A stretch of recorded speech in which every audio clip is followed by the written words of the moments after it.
Hello everyone welcome back to my channel. ಎಲ್ಲರಿಗೂ ನಮಸ್ಕಾರ. ಇವತ್ತಿನ ವಿಡಿಯೋದಲ್ಲಿ ಒಂದು ಸಖತ್ ಟೇಸ್ಟಿಯಾಗಿರುವಂಥ ದಾಲ್ ಫ್ರೈ ರೆಸಿಪಿನ ತೋರಿಸ್ಕೊಡ್ತಿದ್ದೀನಿ. ಅಥವಾ ದಾಲ್ ತಡ್ಕಾನೆ ಅಂತಲೇ ಹೇಳ್ಬೋದು. ಇದು ಚಪಾತಿ ಹಾಗೆ ಪರೋಟ ಬಿಸಿ ಬಿಸಿ ಅನ್ನ ಜೊತೆಗೆ ತುಂಬಾ ಚೆನ್ನಾಗಿರುತ್ತೆ. ರೊಟ್ಟಿ ಜೊತೆಗಂತೂ ಸಖತ್ತಾಗಿರುತ್ತೆ. ನಾವು ರೆಸ್ಟೋರೆಂಟ್ಗಳಲ್ಲಿ ತಿಂತೀವಲ್ಲ ಅದೇ ಟೇಸ್ಟಿಯಾಗಿ ನಾವು ಮನೆಯಲ್ಲೇ ಸಿಂಪಲ್ಲಾಗಿ ಮಾಡ್ಕೋಬೋದು. ಇದನ್ನು ಮಾಡ್ಕೊಳ್ಳೋದು ಹೇಗೆ ಅಂತ ಹೀಗೆ ನೋಡ್ಕೊಳ್ಳೋಣ. ಹಾಗೆ ಫ್ರೆಂಡ್ಸ್, ನನ್ನ ಚಾನಲ್ ಫಸ್ಟ್ ಮಾಡಿದ್ರೆ ಸಬ್ಸ್ಕ್ರೈಬ್ ಮಾಡ್ಕೊಳ್ಳಿ. ಹಾಗೆ ನಿಮ್ಗೆ ಯಾರು ರೆಸಿಪಿ ಇಷ್ಟ ಅಂದರೆ ಒಂದು ಲೈಕ್ನ ಮಾಡಿ. ಈಗ ಬನ್ನಿ ಹೇಗೆ ಮಾಡೋದು ಅಂತ ನೋಡ್ಕೊಳ್ಳೋಣ. ಒಂದು ಬೌಲ್ಗೆ ಮೊದಲಿಗೆ 1 ಕಪ್ಪಷ್ಟು ಹೆಸರುಬೇಳೆ ತಗೊಳ್ಳೋಣ. ಹಾಗೆ ನಾವು ಯಾವ ಕಪ್ಪಲ್ಲಿ ಒಂದು ಬೇಳೆ ಮೆಜರ್ಮೆಂಟ್ ಮಾಡ್ಕೊತೀವೋ ಅದೇ ಕಪ್ಪಲ್ಲೇ ಎಲ್ಲ ಬೇಳೆ ಥರನೂ ಮೆಜರ್ಮೆಂಟ್ ಮಾಡ್ಕೋಬೇಕಾಗುತ್ತೆ. ಇನ್ನೊಂದು ಕಪ್ಪಷ್ಟು ಇಲ್ಲಿ ತೊಗರಿಬೇಳೆ, ಹಾಗೆ ಇನ್ನೊಂದು ಕಪ್ಪಷ್ಟು ಇದಕ್ಕೆ ಮೊಸರು ಬೇಳೆನ ತಗೊಂಡು ನೀರನ್ನ ಸೇರಿಸ್ಕೊಂಡು ಒಂದು 10 ನಿಮಿಷ ಸೋಕ್ ಮಾಡ್ಕೊಳ್ಳೋಣ. ನಿಮಗೆಲ್ಲ ಟೈಮ್ ಇತ್ತು ಅಂತಂದರೆ ಒಂದು ಹಾಫ್ ಆನ್ ಅವರ್ ಬೇಕಾದ್ರೆ ನೆನೆಸಿಕ್ಕೋಬೋದು. ಇಲ್ಲ ಅಂತಂದರೆ ಇನ್ಸ್ಟೆಂಟಾಗಿ ಹಾಗೇ ವಾಶ್ ಮಾಡಿಬಿಟ್ಟು ಸೇರಿಸ್ಕೋಬೋದು.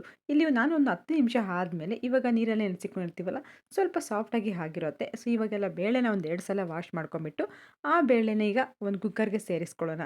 ಈ ಥರ 3 ಬೇಳೆ ಮಿಕ್ಸ್ ಮಾಡಿ ಮಾಡೋದ್ರಿಂದ ಆ ದಾಲ್ ಫ್ರೈ ತುಂಬ ಟೇಸ್ಟಿಯಾಗಿ ಬರುತ್ತೆ. ನಿಮ್ಗೇನಾದ್ರು ಮೊಸರು ಬೇಳೆ ಇಲ್ಲ ಅಂತಂದರೆ ಬರೀ ತೊಗರಿಬೇಳೆ ಹೆಸರು ಬೇಳೆಯಲ್ಲೂ ಮಾಡ್ಕೋಬೋದು, ಇಲ್ಲ ಬರೀ ತೊಗರಿಬೇಳೆಯಲ್ಲೂ ಮಾಡ್ಕೋಬೋದು. ಬಟ್ ಮಿಕ್ಸ್ ಬೇಳೆ ಹಾಕೋದ್ರಿಂದ ತುಂಬ ಟೇಸ್ಟಿಯಾಗಿರೋ ಬರುತ್ತೆ. ನಾವು ಔಟ್ ಸೈಡ್ ತಿಂತೀವಲ್ಲ ಅದಕ್ಕಿಂತ ಟೇಸ್ಟಿಯಾಗಿಯೇ ಇರುತ್ತೆ.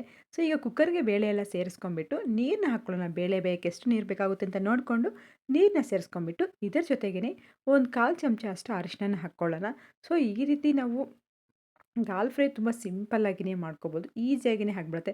ಜಸ್ಟ್ ಒಂದು 10 ಮಿನಿಟ್ಸ್ಗೆಲ್ಲ ಆಗಿಬಿಡುತ್ತೆ. ಇದಕ್ಕೆ ಬೆಸ್ಟ್ ಅಂದರೆ ಚಪಾತಿ ಹಾಗೆ ರೋಟಿ ಪರೋಟ ಕಾಂಬಿನೇಷನ್ ಅಂತೂ ಸಖತ್ತಾಗಿರುತ್ತೆ. ಬೇಳೆನ ಒಂದು 4ರಿಂದ 5 ವಿಸಿಲ್ ಹಾಕಿಸ್ಕೊಳ್ಳೋಣ.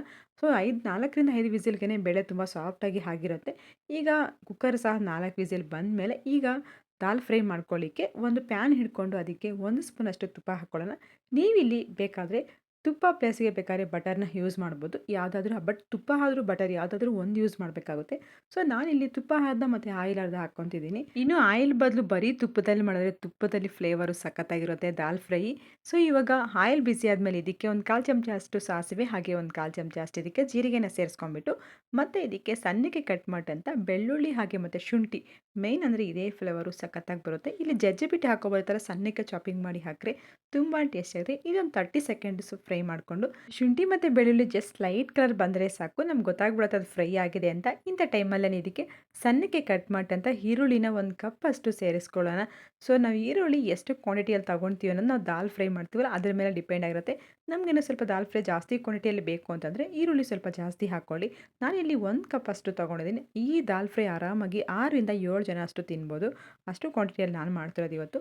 ಇದಕ್ಕೆ ಒಂದು ಸ್ವಲ್ಪ ಹಸಿ ಕರಿಬೇವನ್ನ ಸೇರಿಸ್ಕೊಂಡ್ಬಿಟ್ಟು ಈರುಳ್ಳಿ ಎಲ್ಲ ಸ್ವಲ್ಪ ಲೈಟ್ ಕಲರ್ ಸಾಫ್ಟ್ ಆಗೋವರೆಗೂ ಫ್ರೈ ಮಾಡ್ಕೊಳ್ಳೋಣ. ಇದಕ್ಕೆ ಬೇಕಿದ್ರೆ ನೀವು ಇಲ್ಲಿ ಹಸಿಮೆಣಸಿನ್ಕಾಯಿನ ಆ್ಯಡ್ ಮಾಡ್ಕೋಬೋದು. ನಾನು ಇವತ್ತಿಲ್ಲ ಹಸಿಮೆಣಸಿನ್ಕಾಯಿ ಆ್ಯಡ್ ಮಾಡ್ತಿಲ್ಲ. ದಾಲ್ ಫ್ರೈಗೆ ಹಸಿಮೆಣಸಿನ್ಕಾಯಿಗಿಂತ ಒಣಮೆಣಸಿನ್ಕಾಯಿ ಫ್ಲೇವರು ಚೆನ್ನಾಗಿರುತ್ತೆ. ಇದಕ್ಕೆ ಒಂದು 3 ಒಣಮೆಣಸಿನ್ಕಾಯಿನ ಕಟ್ ಮಾಡಿ ಸೇರಿಸ್ಕೊತಿದ್ದೀನಿ. ಇದನ್ನು ಒಂದು 2 ನಿಮಿಷ ಫ್ರೈ ಮಾಡಿಕೊಂಡು ಆಮೇಲೆ ಇದಕ್ಕೆ ಸಣ್ಣಗೆ ಕಟ್ ಮಾಡಿದಂಥ ಒಂದು ಟೊಮೊಟೊನ ಸೇರಿಸ್ಕೊತಿದ್ದೀನಿ.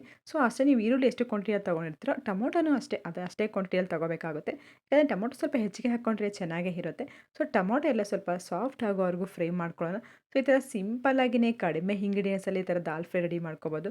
ಬಟ್ ಟೇಸ್ಟ್ ವೈಸ್ ಅಂತೂ ನಾವು ಔಟ್ ಸೈಡ್ ತಿಂತೀವಲ್ಲ ಅದಕ್ಕಿಂತ ಟೇಸ್ಟಿಯಾಗಿರುತ್ತೆ. ಅಷ್ಟು ಟೇಸ್ಟಿಯಾಗುತ್ತೆ. ಇದನ್ನು ಬಿಸಿ ಬಿಸಿ ಅನ್ನೋ ಜೊತೆಗಂತೂ ಇನ್ನೂ ತುಂಬಾ ಚೆನ್ನಾಗಿರುತ್ತೆ. ಇದು ಟೊಮೊಟೊ ಎಲ್ಲ ಸಾಫ್ಟಾಗಿ ಫ್ರೈ ಆದಮೇಲೆ ಇದಕ್ಕೆ 1 ಸ್ಪೂನಷ್ಟು ಇದಕ್ಕೆ ಧನಿಯಾ ಪುಡಿ, ಹಾಗೆ ಒಂದು ಅರ್ಧ ಸ್ಪೂನಷ್ಟು ಇದಕ್ಕೆ ಜೀರಿಗೆ ಪೌಡರ್, ಹಾಗೆ ಖಾರಕ್ಕೆ ನಾವು ಆಲ್ರೆಡಿ ಒಣಮೆಣಸಿನ್ಕಾಯಿ ಸೇರಿಸ್ಕೊಂಡಿದ್ದೀವಿ. ಮತ್ತು ಇನ್ನೂ ಸ್ವಲ್ಪ ನೋಡ್ಕೊಂಡು ಇದಕ್ಕೆ ಖಾರದ ಪುಡಿನ ಸೇರಿಸ್ಕೊಂಡ್ಬಿಟ್ಟು ಹಾಗೆ ಇನ್ನೂ ಸ್ವಲ್ಪ ಅರಿಶಿನ ಆ್ಯಡ್ ಮಾಡ್ಕೊಂಡ್ಬಿಟ್ಟು ಇದೆಲ್ಲ ಜಸ್ಟ್ ಒಂದು 30 ಸೆಕೆಂಡ್ಸ್ ಅಷ್ಟೇ ಫ್ರೈ ಮಾಡ್ಕೊಳ್ಳೋಣ. ಈಗ ಇದಕ್ಕೆ ನಾವು ಮೊದಲೇ ಬೇಯಿಸಿಟ್ಟಂಥ ಮಿಶ್ರಿತ ಬೇಳೆ ತೊಗೊಂಡಿದ್ದೀವಲ್ಲ ಆ ಬೇಳೆನ ಸ್ವಲ್ಪ ನೀವೇನಾದರೂ ಸ್ವಲ್ಪ ಸಾಫ್ಟಾಗಿ ಬೇಯಿತ್ತು ಅಂದರೆ ಮ್ಯಾಶ್ ಮಾಡೋ ಅವಶ್ಯಕತೆ ಇಲ್ಲ. ಸಾಫ್ಟಾಗಿ ಆಗಿಲ್ಲ ಅಂತಂದರೆ ಸ್ವಲ್ಪ ಮ್ಯಾಶ್ ಮಾಡಿಬಿಟ್ಟು ಇವಾಗ ಆ ಬೇಳೆನ ಸೇರಿಸ್ಕೊಳ್ಳೋಣ. ಇನ್ನೂ ಸ್ವಲ್ಪ ನೀರು ಬೇಕು ಅಂತಂದರೆ ಈ ಸ್ಟೇಜಲ್ಲೇ ಆ್ಯಡ್ ಮಾಡ್ಕೊಳ್ರಿ. ದಾಲ್ ಫ್ರೈ ಆದಷ್ಟು ಗಟ್ಟಿಯಾಗಿಯೇ ಇರಬೇಕು. ನಿಮಗೇನೋ ಬೇಳೆಯಲ್ಲಿ ಏನೋ ಸ್ವಲ್ಪ ನೀರಿನಾಂಶ ಇತ್ತು ಅಂತಂದರೆ ಬೇಡ, ಇಲ್ಲ ಅಂತಂದರೆ ಇನ್ನೂ ಸ್ವಲ್ಪ ನೀರನ್ನೇ ಆ್ಯಡ್ ಮಾಡ್ಕೊಂಬಿಟ್ಟು ಚೆನ್ನಾಗಿ ಕುದಿಯಕ್ಕೆ ಬಿಡಬೇಕು. ಹಾಗೆ ಇದರ ಜೊತೆಗೇ ರುಚಿಗೆ ತಕ್ಕಷ್ಟು ಉಪ್ಪನ್ನು ಹಾಕ್ಕೊಂಬಿಟ್ಟು ಕುದಿಯಕ್ಕೆ ಬಿಡೋಣ. ಇದು ಏನಿಲ್ಲ ಅಂದರೂ ಒಂದು 5ರಿಂದ 10 ನಿಮಿಷ ಚೆನ್ನಾಗಿ ಕುದಿ ಬರಬೇಕು. ಯಾಕಂದರೆ ನಾವು ಹಾಕಿರೋಂಥ ಸ್ಪೈಸಸ್ ಎಲ್ಲ ಬೇಳೆಗೆ ಚೆನ್ನಾಗಿ ಹೊಂದ್ಕೋಬೇಕು. ಒಂದು 10 ನಿಮಿಷ ಚೆನ್ನಾಗಿ ಕುದಿಸ್ಕೋಬೇಕು.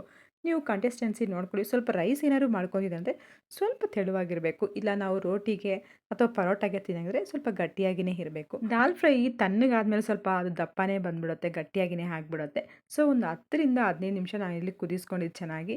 ಸೊ ಕೊನೆಯದಾಗಿ ಇದಕ್ಕೆ ಸ್ಟವ್ ಆಫ್ ಮಾಡ್ಕೊಂಬಿಟ್ಟು 1 ಕಪ್ ಅಷ್ಟು ಇದಕ್ಕೆ ಕೊತ್ತಂಬರಿನ ಹಾಕ್ಕೊಂಬಿಟ್ರೆ ದಾಲ್ ಫ್ರೈ ರೆಡಿ ಆಗುತ್ತೆ, ಅಥವಾ ದಾಲ್ ತಡ್ಕಾನ ಅಂತ ಅನ್ಬೋದು. ತುಂಬ ಟೇಸ್ಟಿಯಾಗಿರುತ್ತೆ. ಪರೋಟ ಕಾಂಬಿನೇಷನ್ ಅಂತೂ ಸೂಪರಾಗಿರುತ್ತೆ. ನೀವು ಬೇಕಿದ್ರೆ ಕೊನೆಯದಾಗಿ ಸ್ಟವ್ ಆಫ್ ಮಾಡ್ಕೊಂಬಿಟ್ಟು ಒಂದು ಸ್ಪೂನಷ್ಟು ಬಟರ್ನ ಆ್ಯಡ್ ಮಾಡ್ಕೋಬೋದು, ಅಥವಾ ತುಪ್ಪನ ಆ್ಯಡ್ ಮಾಡ್ಕೋಬೋದು. ಅದಿನ್ನೂ ಫ್ಲೇವರ್ ಹೈಲೈಟ್ ಆಗಿರುತ್ತೆ. ಸೊ ಇವಾಗ ನೀವು ನೋಡ್ತಿರ್ಬೋದು ಎಷ್ಟು ಚೆನ್ನಾಗಿ ರೆಡಿಯಾಗಿದೆಯಲ್ಲ. ಈ ಥರ ಸಿಂಪಲ್ಲಾಗಿ ನಮ್ಮ ಮನೇಲಿ ಈ ಥರ ದಾಲ್ ಫ್ರೈ ರೆಡಿ ಮಾಡ್ಕೋಬೋದು. ಪರೋಟ ಹಾಗೆ ಚಪಾತಿ ಕಾಂಬಿನೇಷನ್ ಬೆಸ್ಟ್ ಆಗಿರುತ್ತೆ. ನಾನು ಇದಕ್ಕೆ ಪರೋಟನ ಮಾಡ್ಕೊಂಡಿದ್ದೆ. ಸೊ ಹಾಗೆ ಇದು ಸ್ವಲ್ಪ ತಣ್ಣಗಾದ್ಮೇಲೆ ನಿಮಗೆ ಸರ್ವ್ ಮಾಡಿ ತೋರಿಸ್ತೀನಿ. ತಣ್ಣಗಾದ್ಮೇಲೆ ಸ್ವಲ್ಪ ದಪ್ಪನೇ ಆಗಿರುತ್ತೆ. ನಾವು ಮಾಡ್ಬೇಕಾದ್ರೆ ಸ್ವಲ್ಪ ತೆಳುವಾಗಿತ್ತಲ್ಲ, ಈಗ ತಣ್ಣಗಾದ್ಮೇಲೆ ಈ ಥರ ದಪ್ಪ ಬಂದ್ಬಿಡುತ್ತೆ. ತುಂಬಾ ಟೇಸ್ಟಿಯಾಗಿರುತ್ತೆ. ಫ್ರೆಂಡ್ಸ್, ನಿಮ್ಗೆ ಈ ರೆಸಿಪಿ ಇಷ್ಟ ಆಗಿದೆಯಾ? ಇಷ್ಟ ಆಗಿದ್ರೆ ಒಂದು ಲೈಕ್ನ ಮಾಡಿ. ಹಾಗೆ ನಿಮ್ಮ ಫ್ರೆಂಡ್ಸ್ಗೆ, ಫ್ಯಾಮಿಲಿ ಮೆಂಬರ್ಸ್ಗೆಲ್ಲ ಶೇರ್ ಮಾಡಿ. ಅವರು ಸಹ ನಮ್ಮ ವೀಡಿಯೋಸ್ನ ನೋಡಲಿ. ಹಾಗೆ ಅವ್ರ ಸಪೋರ್ಟ್ ಅಂತೂ ನಮಗೆ ತುಂಬಾ ಬೇಕಾಗಿದೆ.